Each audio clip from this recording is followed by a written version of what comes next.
This is Ndtv, and you're watching Classics. Hello and welcome to the Unstoppable Indians. Every week we take a journey into the life of an outstanding Indian, a person whose talent, acumen or moral example is transforming India.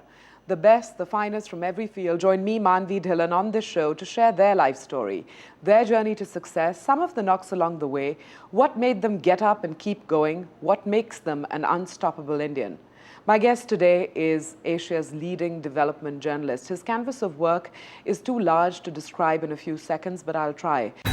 In his 28-year career as a journalist, P. Sainath has won over 35 global and national awards for his reporting, including the 2007 Ramon Magsaysay Award.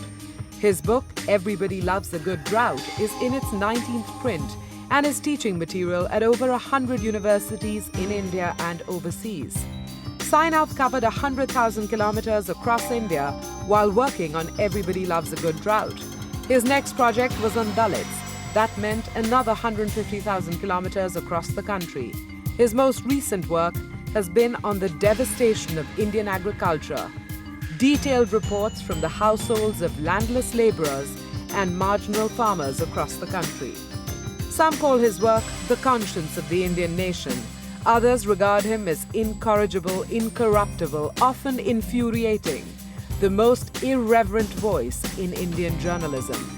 That is P. Sainath. P. Sainath, it's a pleasure to have you on the Unstoppable Indians. I know you like your anonymity, and therefore I have to say an extra special thank you for that. My pleasure. Good.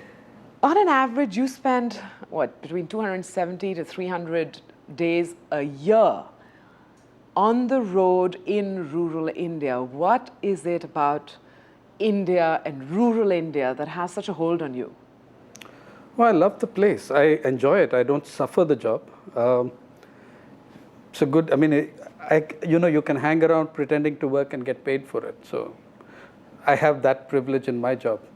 I get to see places that I would otherwise never get to. I get to meet people I would otherwise never get to. And it's an astonishingly diverse country. I'm on my way now to Orissa. There's a road from Bhavanipatna and Kalahandi which goes all the way through Rayagada, into Koraput and into Andhra Pradesh. A journey down that road, you can, if you are patient, run into 30 or more unique languages on one road. That's India. There are parts of India, Orissa for example, Maharashtra, Tamil Nadu, there are parts that draw you more than others.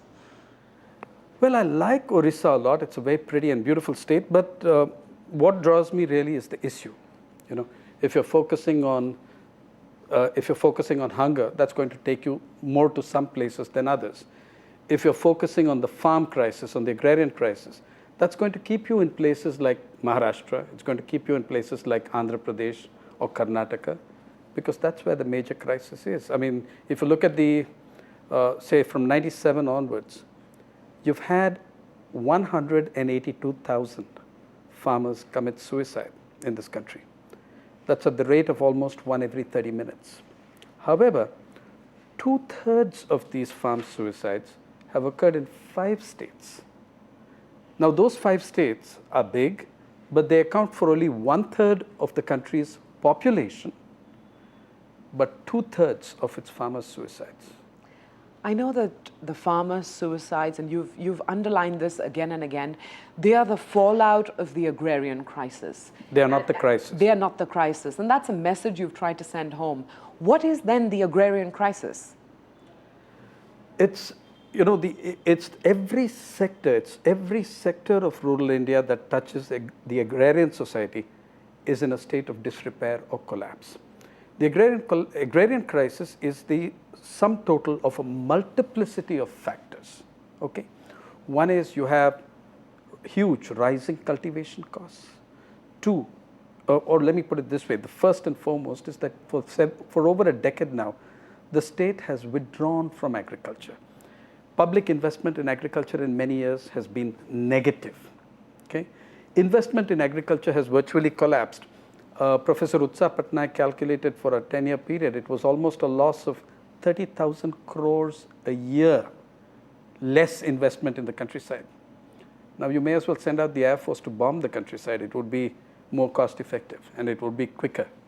So you have this gigantic withdrawal of the state from agriculture. You have consequently a gigantic fall in employment, huge fall in cultivation because of rising cultivation costs. I mean, a huge crisis in cultivation because of rising cultivation costs.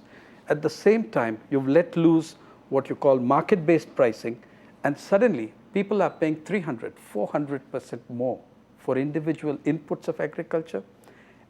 At the same time, the banks have withdrawn from the countryside. Thousands of banks have shut down, branches have shut down since the mid-90s in the countryside. According to the RBI, 1,600, but if you look at their table, it's almost 4,000 in my view. So at the very moment that prices are rising, you're denying the peasant credit. And then subsidies of the US and of the United States and EU, like in the area of cotton, has devastated the prices of farmers in India who were reasonably prosperous just a while ago, maybe just a decade ago. And dumping of imports in various goods. All these things together have made the burden, and above all, I should have said, all of these, by the way, are policy driven. None of them, not one of these factors is a nature driven crisis. It's not a drought, nothing of the sort. And what is very, very important to the kind of problems we are now facing is that incredible enthusiasm for a shift and persuading and coercing peasants into shifting from food crop to cash crop. So then you multiply their risks. Okay, so suppose you're growing an acre of paddy in Kerala, for instance. That would cost you 8,000 rupees for 1 acre. Now you shift to growing vanilla. Okay? Now, most of the vanilla in the world is consumed in the United States. There is no internal market for vanilla in India. But when you shifted, if you shifted in 2003, 2004, then the cost of cultivation, at least the initial year cost of cultivation of an acre of vanilla, was about 145,000 rupees. So you're going from 16 times more at a time when the banks are giving you less.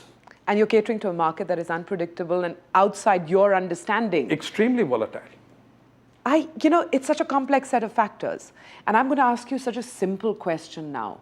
Are policymakers even conscious of the problem? Your writing keeps the issues alive, but are policymakers conscious of the problem because it is one that is created almost by them? Unless that consciousness comes, there can be no corrective action. There are some who are conscious of the problem, but they are also looking at it through an ideological prism. This is the thing is, okay, you've got to go through these adjustment pains before you arrive at Shangri-La or El Dorado. That, okay, this sort of crisis is going to occur. Too bad, can't be helped. No gain without pain. But that pain is in the disruption of tens of millions of lives. Now, if you compare the 1991 census and the 2001 census, 8 million people have quit farming, and we don't know where they've gone. We've been too busy following Paris Hilton, and now MJ. Okay? We do not know where 80 lakh fellow citizens have gone. Maybe we know about 10 or 20 of them, but we don't know more than that. So huge shifts are taking place in the countryside. We're not aware of it, or we don't care enough about it. And you've made it your sort of reason for living to keep the focus on these issues and to keep the focus on these people. Well, I'd like to say that there are hundreds of journalists, young journalists in the countryside who do a terrific job of writing about these issues, of highlighting these issues. I'll be traveling with 2 of them tomorrow in Orissa. One of them is with Ndtv. But the thing is, can they get themselves on air? Can they get their articles into print? That is the problem. The problem is not that journalists won't do it or can't do it. But I think there is bankruptcy in the media leadership of this country. And it's what I would expect. Well, you present a very grim view of our media today, but in the same breath, you must acknowledge the fact that all these awards that you have personally got, and there are a long list of illustrious awards, they in turn raise the visibility of the issues that you cover. Totally, and they also come from many senior editors, yes. The panels are stuffed with senior editors, but that's the paradox. I'm saying a lot of people know what's right. The thing is that I think that what we are witnessing is a rapid, gigantic corporatization of the media. Then the content of media has to be shaped to suit that. The priorities of media have to be shaped to suit that. When in 2006, the Hindu highlighted which was the worst year in Vidarbha, the worst year, and in Maharashtra, when more than 4,000, almost 4,500 farmers committed suicide in a single state. And I pointed out that, I did a quick count on the ground. There were 6 of us from the so-called national media, which in India means that you come out from more than one city. If you come out from 2 cities, you're national. And there were 6 of us covering the crisis, and there were 512 accredited journalists covering Lakme Fashion Week. Now, even if you looked at it in the most cynical terms as an editor, it would still have to make a story, because the girls walking the ramp in Lakme Fashion Week were displaying cotton garments. That was the year for cotton. 1 hour's flight away, the men and women who grew the cotton were taking their own lives. Now, I'd like the editor in the world who could tell me that's not a story.